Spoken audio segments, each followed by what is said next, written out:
Hello students, welcome back. Students, till now we have discussed about various forms of business organization on the basis of ownership, in which we have discussed about forms of public sector and forms of private sector.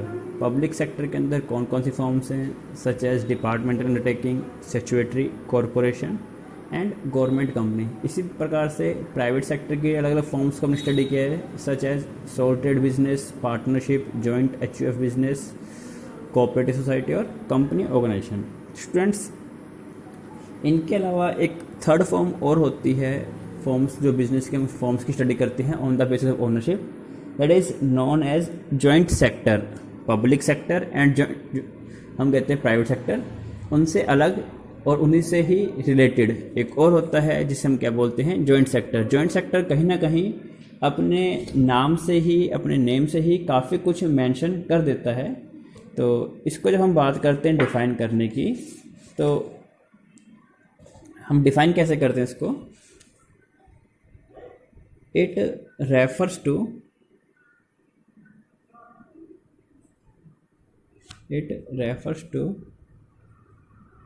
that sector. It refers to that sector of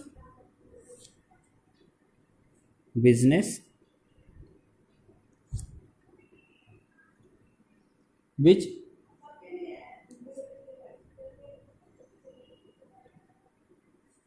is run and owned by both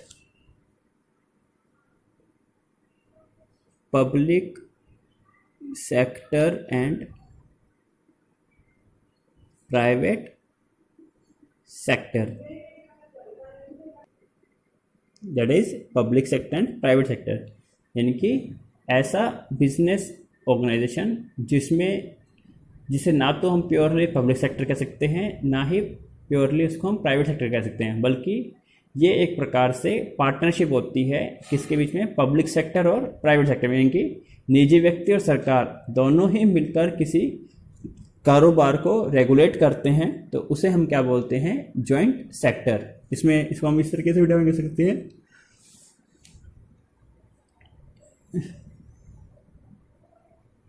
it can be said that the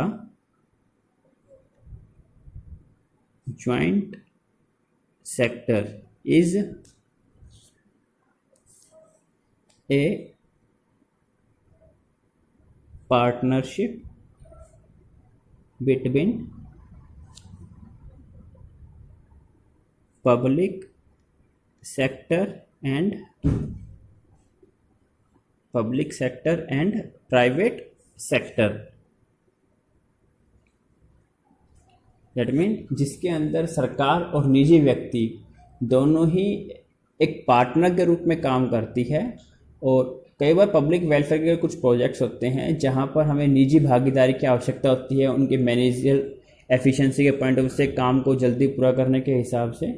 तो इसमें ये जो joint venture होते हैं, joint sectors होते हैं, इनके अंदर मैनेजमेंट तो पूरे तरीके जो होती है वो निजी व्यक्तियों के हाथ में दी जाती है, बाकी इसके अंदर साथ साथ में सरकार का भी नियंत्रण होता है। सरकार के द्वारा इन जॉइंट सेक्टर एंटरप्राइज के अंदर कुछ डायरेक्टर्स अपॉइंट जाते हैं जो सरकार का प्रतिनिधित्व करते हैं, सरकार को रिप्रेजेंट करते हैं और गवर्नमेंट के बिहाफ पर इन ऑर्गेनाइजेशन के डिसीजन लेते हैं। तो इसमें पब्लिक सेक्टर या पब्लिक हम कह सकते हैं कि प्राइवेट पीपल और गवर्नमेंट दोनों ही मिलकर इनको रेगुलेट करती हैं, उन्हें हम क्या बोलते हैं, जॉइंट सेक्टर।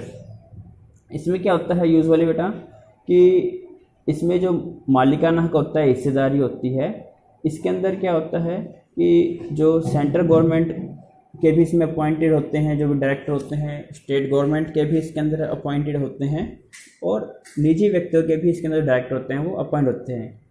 टोटल यूजुअली क्या होता है, कोई भी जो जॉइंट सेक्टर होते हैं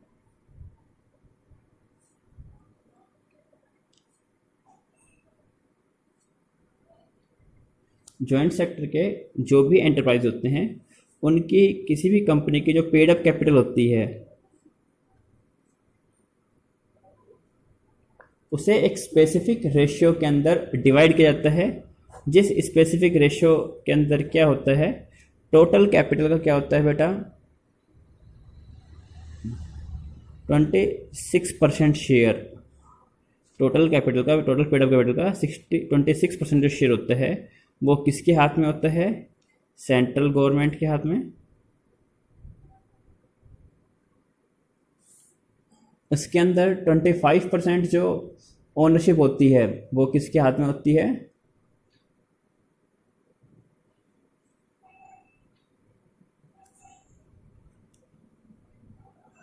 प्राइवेट एंटरप्राइजेज। अच्छा, इसके अंदर एक चीज़ और देखते हैं, 26% के वजह हम क्या कह सकते हैं, मिनिमम 26%, यानी क्या हो सकता है उसमें 49% हो, 51% हो, या 45% हो, 40% हो, 30% हो। उसके अंदर क्या होता है, मिनिमम 26% जो शेयर होता है वो सेंट्रल गवर्नमेंट के हाथ में होता है, मिनिमम 25% जो ओनरशिप होती है वो निजी व्यक्तियों के हाथ में हो सकती है। उसमें निजी व्यक्ति का शेयर 35% हो, 40% हो, 45% हो, या 49% हो। 49% से ज़्यादा इसके अंदर नहीं हो सकता। तो उसे हम क्या बोलते हैं, इसमें इन जॉइंट सेक्टर के अंदर कम से कम मिनिमम 25% जो ओनरशिप होती है, शेयर होल्डिंग होती है, वो निजी व्यक्तियों के हाथ में होती है। 25% से भी ज़्यादा हो सकती है, बट यूजुअली ये 49% से ज़्यादा इसके अंदर नहीं होती निजी व्यक्तियों की ओनरशिप। और थर्ड होता है इसके अंदर रिमेनिंग। इसमें जो सेंट्रल गवर्नमेंट और प्राइवेट एंटरप्राइजेज जो होते हैं उनके बाद जो कैपिटल बचती है, ठीक है, वो कौन इन्वेस्ट करता है, पब्लिक एंड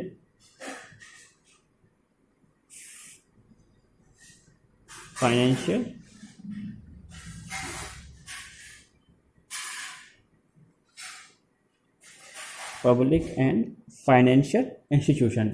बाकी की जो पूंजी होती है इनके अंदर वो किसके द्वारा लगाई जाती है, हम कहते हैं जो सार्वजनिक क्षेत्र के जो वित्तीय संस्थान होते हैं, जैसे हम कहते हैं LIC है, लाइफ इंश्योरेंस कॉर्पोरेशन है, IDBI है, industrial development bank of India है, यानी कि जो कई बार के जो है बैंकिंग या फिर नॉन बैंकिंग फाइनेंशियल कॉर्पोरेशन जो होते हैं वो इनके अंदर पैसा इन्वेस्ट करते हैं। तो उसे हम क्या बोलते हैं, जॉइंट सेक्टर, जिसके अंदर निजी सेक्टर और सार्वजनिक क्षेत्र जो होते हैं दोनों ही एक पार्टनर के रूप में काम करते हैं, दोनों ही इसके अंदर पूंजी इन्वेस्ट करते हैं और दोनों ही इनको मैनेज करते हैं।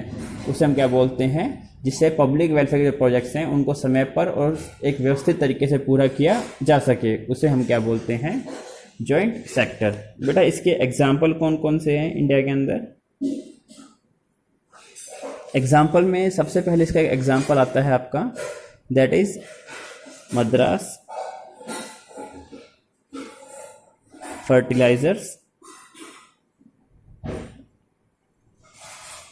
लिमिटेड। एक तो चेन्नई के अंदर, तमिलनाडु के अंदर एक फर्टिलाइजर कंपनी है, that is Madras fertiliser limited. It is an example of joint sector, जिसमें निजी हिस्सेदारी भी है और सार्वजनिक हिस्सेदारी भी, दोनों मिलकर ही कंपनी को रेगुलेट करते हैं। और इसी प्रकार से गुजरात के अंदर है एक, that is Gujarat state fertiliser and chemical limited. Gujarat state fertiliser and chemical limited. क्या बोलेंगे बेटा इनको हम? These are general examples of joint sector in India. Okay बेटा, तो ये टॉपिक आपका इतना ही था। इसमें फीचर्स, इंपॉर्टेंस या इसमें मैथ्स डीमैथ्स इस टॉपिक में नहीं है। यहाँ पर ये आपको चैप्टर 3.1 है, that is complete now. Tomorrow onwards we will discuss the next chapter, that is global enterprise or multinational companies, joint venture and public private partnership. Till then, goodbye.